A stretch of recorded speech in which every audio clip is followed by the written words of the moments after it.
to try to scare you. The media is going to try to scare you. And just life in general is going to try to scare you. And Satan is going to try to scare you. But you are secure, right? Ready? In our relationship with God. That's our first point. We are secure. Our security lies in God's relationship with God. Let's read verse 1. He that dwelleth in the secure place of the Most High shall abide under the shadow of the Almighty.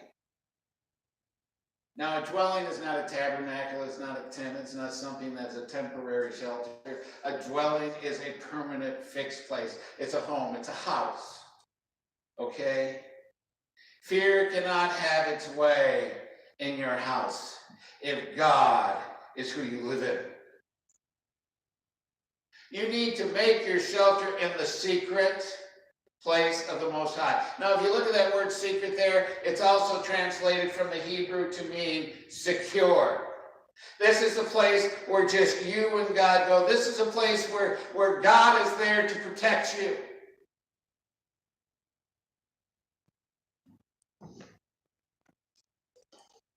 I once opened up this umbrella in church. A thunderstorm was going on outside, and every time lightning went off, people would look out the window.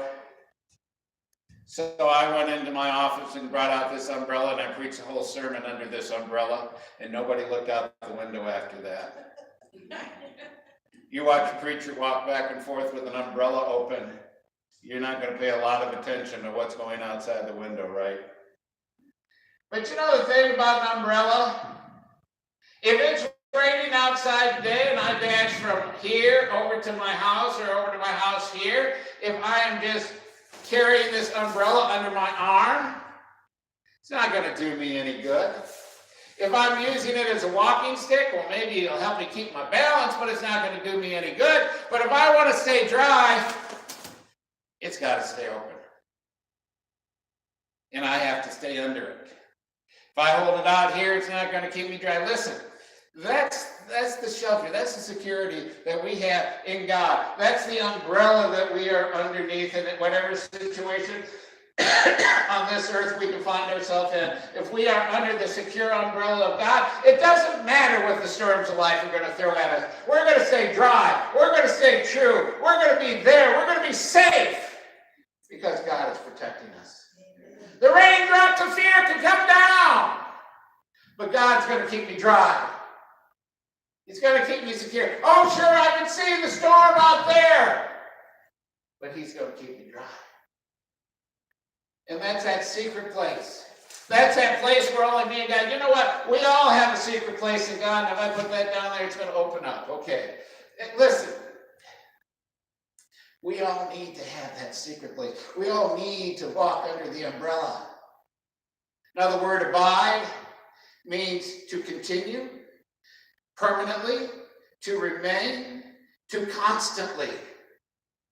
When you abide or take residence under God's umbrella, guess what? You're going to feel safe. You're going to feel secure. You're going to feel dry. Security also lies under the shadow of the Almighty. A shadow never, you know what? If I cast a shadow, I can't see where the shadow is going on. Okay, there's a shadow. All right, now, the shadow that I'm looking at myself right there, you can't see it, and we need to vacuum this floor up here. Okay, anyway, so I'm looking at my shadow here, and you know where the shadow starts? It starts at my toes, and then it moves out. You ever notice a shadow works like that? You know what? If I'm standing like this, my shadow starts at my heels and works out. You know what? If I'm going to stand in the shadow of God, I have to be within the length of God's shadow.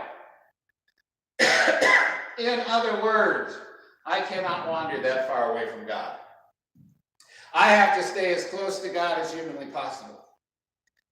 And then I will feel protected. I have to keep God in my sight. If I can't see God up there, then I'm out of the shadow. You understand what I'm saying? If I can't see God, I'm out of the shadow. And that shadow that comes down tells me that He's there. You know, when I first got here, Many of you remember Dan Dennison, okay? Now, Dan Dennison ended up having a heart transplant. He had severe heart problems. But when I first got here, he was still working second shift. It's before his second heart attack, and everything started going downhill from there. But you know, he was still working second shift. So Dan and I would go out during the day. Ben and I would go out in the evening. Ben was working first shift. Actually, I think Ben was on sick leave when I first got here. But anyway, Ben could go out with me anytime. Matter of fact, when I first got here, GM was on strike, but Ben was on sick leave. He was the only guy in the church who was getting paid. But you know, Dan was what, 6'4", 6'5"? Big fella, right? And Anna's holding up her thumb, I think, unless she was holding up fingers. Okay, big fella, built like a house. I think he got down to 180 pounds, but you know, he built like a house. All right? We're going through Pontiac. They were doing some construction. I took a detour through the neighborhood. And Dan's sitting there, he's going, oh, we shouldn't be here. Oh, we shouldn't be here. I said, why? So this is a bad neighborhood. This is a bad neighborhood. And I just came from Flint, and I looked around and said, I'd raise my family in this neighborhood. This ain't a bad neighborhood. You want to go see a bad neighborhood? I'll show you a bad neighborhood. Okay, now, you know why I wasn't afraid? Because I'm sitting right next to 6'4", 6'5", Dan Dennison. Guys built like a house, right? You don't have to be frightened when you're sitting next to a guy that's 6'5", built like a house, right? He had a reason to be frightened because he was sitting next to 6'8". 5'8", yeah, thank you, 5'8", Tom Miller. He had the reason to be frightened. No wonder he didn't want to be in that neighborhood. But I felt secure being with Dan. I felt like it didn't matter what happened in that neighborhood, I was going to be protected. But that's the same thing with God.